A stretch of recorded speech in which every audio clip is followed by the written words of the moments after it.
everybody, welcome back to the channel. And it's well, it's raining. It's a very wet, miserable day here in the United Kingdom.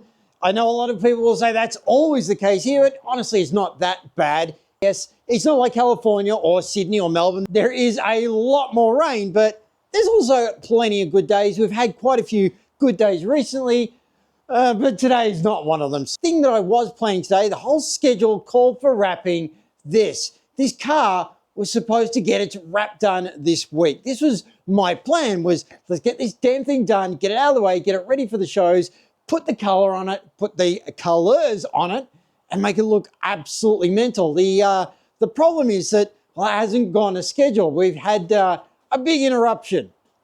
This thing. This was not supposed to be here for another week. As I might have mentioned in the previous video, this is exactly what it might look like to some of you.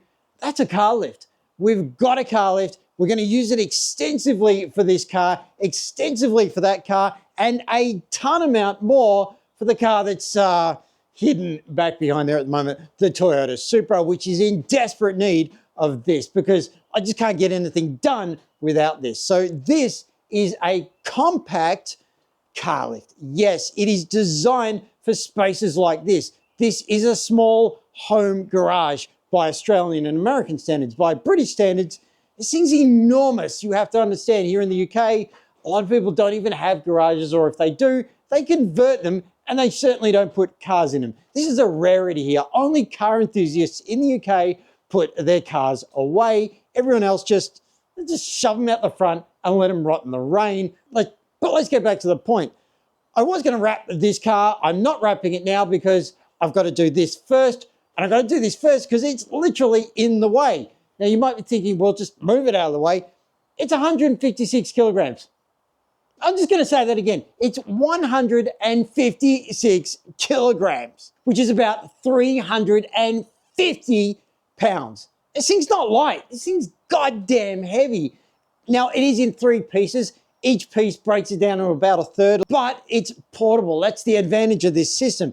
This system lets you essentially move it anywhere. This whole thing can just be put on the ground here and it will lift the car right up. Now, I'm not making the same mistake I made last time. I've got my steel cap boots on because, well, I was doing something similar before and I broke my foot, which took me out of YouTube for nearly 10 weeks. And I sure as hell don't want to do that again. So we're going to be a lot more cautious, a lot more careful. We're not building stuff this time, but we are assembling stuff. So I'm about to rip this thing open. We'll get it out of its packaging. We'll get it all lined up and we'll see how this thing works. I'll also go over the costs involved, the extras you have to buy, how it's set up, how it's stored, the pros, the cons, because for an environment like this, this is fantastic. However, if you've got a proper garage, these are awful. I'm really hoping to get this thing up and running in this video. Now, the one thing that I haven't bought yet and I've got on order is what's called jacking pads. You can't put the car directly onto these at the moment. You need pads,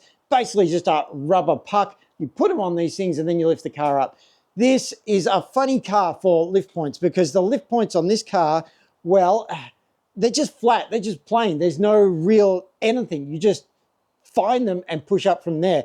Whereas this car actually has dedicated lift points. There's actually plugs required. So I've had to order the plugs and the pads for both of these cars. The Supra also has pinch points. So I've got to get a third set for that. So that all together is going to cost me about 70 pounds, which is ridiculous just for rubber pads, but it is what it is. So let's get on with it. Let's get this car lift unpacked. Let's chuck it down on the ground and see how it goes. We have what looks like a set of instructions to go on. Everything is bubble wrapped in here and a little tricky to get some of this out. I'm going to have to put this camera down. These are the hydraulic lines.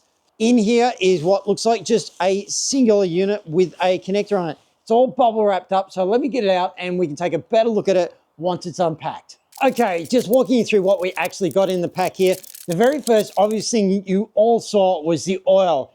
I don't know why this isn't included in the kit, but you have to buy it separately. Yeah, it's the way with so many products these days, isn't it? So the oil, the hydraulic oil, it is a specialist hydraulic oil. So you really do need to make sure you get the right oil. It's abundant. You can get it anywhere, but you didn't want to get the right stuff. So the oil is here. That's one thing we needed. We also have our hoses. You get a better look at them now. These are the hydraulic connecting hoses. We also have the component itself here, which I'll show you a bit better in a minute. And of course, some rubber blocks. Now, these might not work. I'll weigh these up and we'll have a look and see if these actually go under the Aston. Now, the main star of the show is obviously this. This is our hydraulic unit. Well, it's not as heavy as I thought. I can easily move that around. That's really not a problem. You plug the two lines from this into the ramps, which are still packed away, and then it will forcibly raise them up and raise them down at, you guessed it, 2.5 tons worth of capacity. It plugs into the mains. The hydraulic pump itself is electric, so it's a very straightforward unit. And yeah, the good news is now that I've unpacked that, we've saved a ton of space already. That big box was already in the way.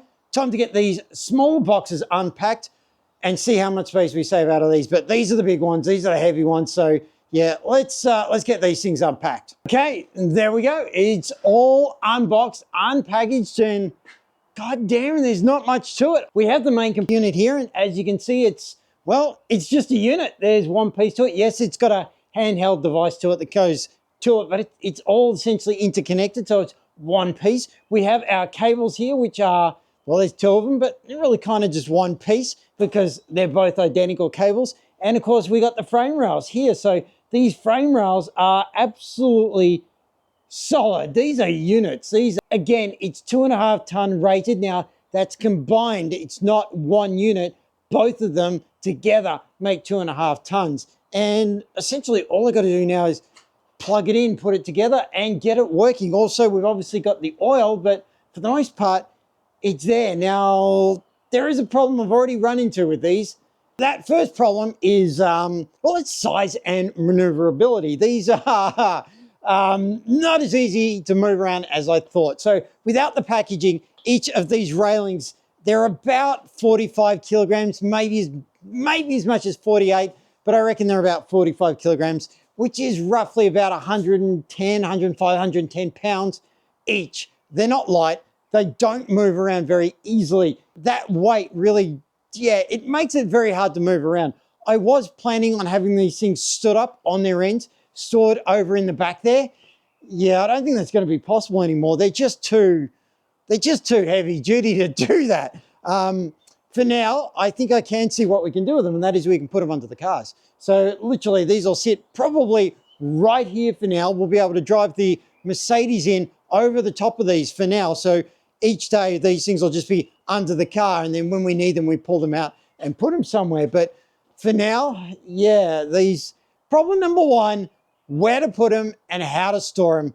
It's something you really need to think about, and I'm gonna have to come up with a better solution. For now, we've got something, we'll get on with it. Let's get this thing assembled and see how we go. Okay, now it's time to try and get on assembling this thing. Let's get it up and sorted.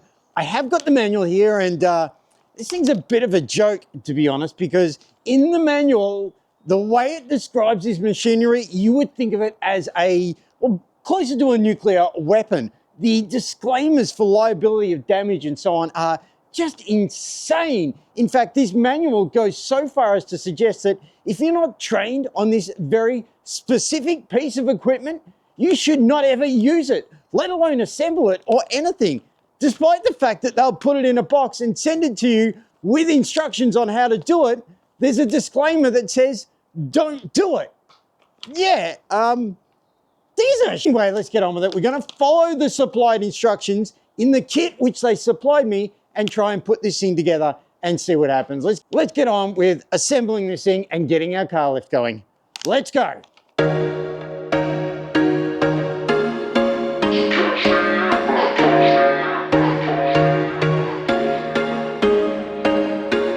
There was once a day that I would pray for you. I'd go and misbehave just so you'd notice too. Sneaking looks up and down from across the room. And damn, what a hell of a view. I feel good, you look great, I like you, I can't wait.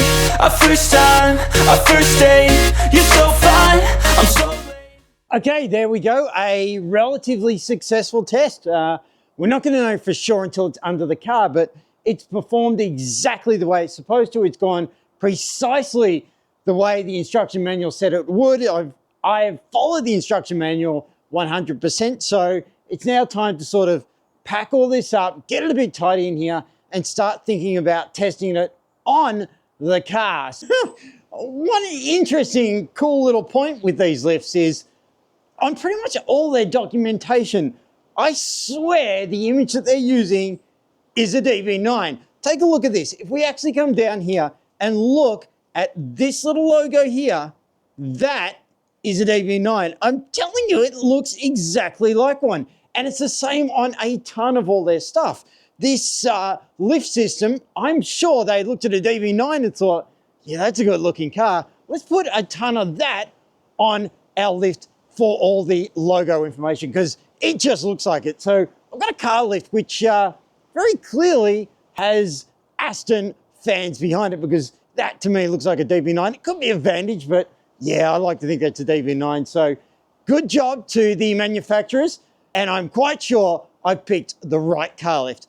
Now, let's get this thing on this, and fingers crossed we don't have a problem, but yeah, well, you've seen the luck on this channel already. It doesn't run very strong, so who the hell knows?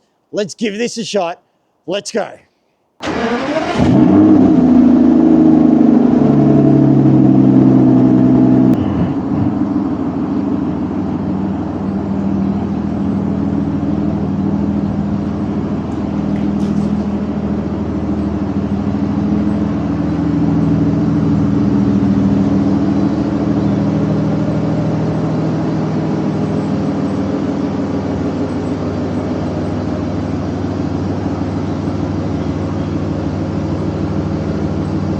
Okay, problem number 2.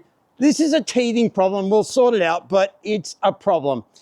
The DB9 has some funny jacking points. Now, this is the rubber block that came with the lift kit. So the compressor, the kit, the rails, all that. They gave me 4 of these. Now, these are great. These are big, sturdy, heavy blocks, and they'd almost work. Unfortunately, the Aston's jacking points are tiny. They are absolutely tiny. The front ones, honestly, if you look at the contact patch of this, now this is supposed to be the contact patch, that entire front. Now the DB9's contact patch for jacking points is about half of that. So if I were to actually use this on the jack pad, probably only about a quarter of the top of that would be hitting it. It's not ideal. I'm not real happy about it. I've read people saying, don't worry about it, just do it. What's your problem? Yeah, that doesn't make a lot of sense because you're putting the pressure on there and it's just going to be wonky as all hell. So I'm going to put a bit of a pause on this right now and go do a bit of an investigation, see if I can get some better blocks, look at alternatives, bits of wood, whatever I can, because yeah, I'd rather this not be cutting over all the way into certain plastics where it can still be pushed up. Yeah, I just don't want to do that. So we're going to put this on hold. We're going to have a look at alternative options for these blocks because yeah, we just hit a goddamn roadblock and there's nothing else I can do right now other than put all this away and yeah, we'll figure it out from there. Now, unfortunately, with that being a major roadblock, I'm going to have to go inside and figure out what to do. I've got to look at alternative blocks, alternative options, whatever else I can. That's going to take some time, and I don't have a lot of time until the next video is going to go up. So I think I'm going to have to wrap it up here. We're going to leave it there. You can catch up with it in the next episode to see how I figured this out, as well as the door module, which has already been done and was going to be put in this video, but I probably won't. We'll do that on a standalone. For now, we'll wind it up there, catch up with the door module in the next video, and or the same video, or even another, I'll be doing the blocks on this thing and get this thing lifted in the air. So hopefully we'll have a solution on both fronts and we'll take it from there. For now, thanks so much for watching. If you have enjoyed any parts of this video, don't forget to like, comment, and subscribe. And I will see you in the next video, hopefully where things look a bit better. Simon out.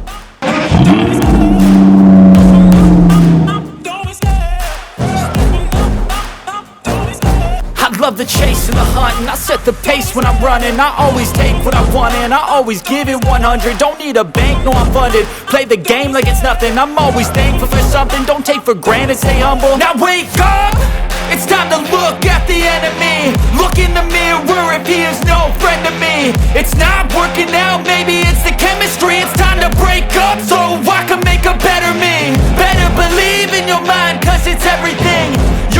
gold chain,